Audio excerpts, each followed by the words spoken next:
لا كده خلاص هتبقى على سفرتي كل يوم في رمضان. ايوه يا جماعه زي ما بقول لكم كده، اعملوا الاكل في البرطمانات ما ترموهاش. زي ما انتم شايفين بقى احلى برطمان خضار كده بالفراخ، وممكن تعمليه باللحمه.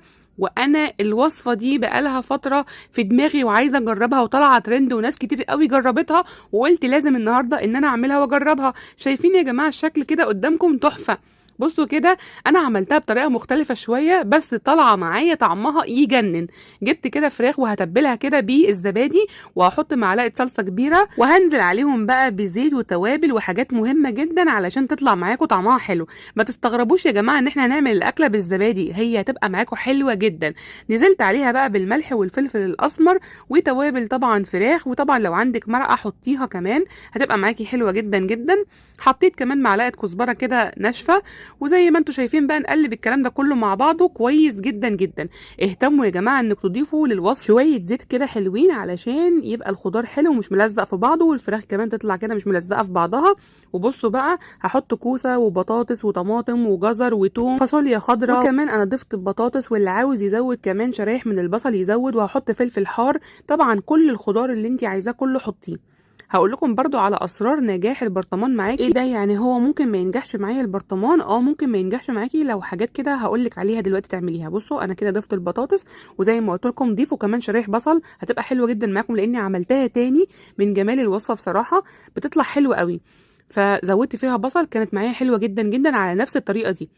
وما تزوديش في البرطمان ولا تمليه جامد قوي. بصوا بصراحة كل التفاصيل اللي انا بقولها لكم دي هتفرق معاكم قوي. خلوا البرطمان مهوي يا جماعة شوية. الميزة بقى في البرطمان بصراحة ان هو بيخلي الخضار يعني مستوي جدا جدا وفي نفس الوقت متماسك. ده حاجة غريبة جدا، مش مهري.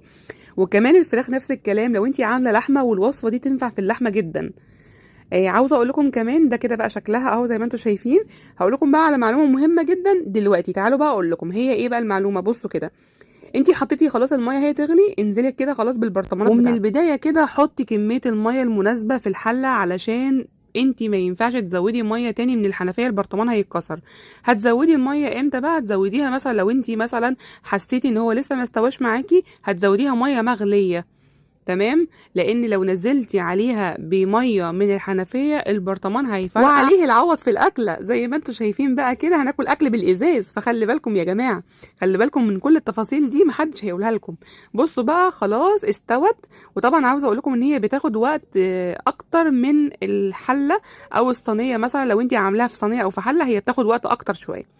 تمام. زي ما انتم شايفين بقى خلاص استوت. بسم الله ما شاء الله، طالع شكلها يشهي. جميلة جدا جدا.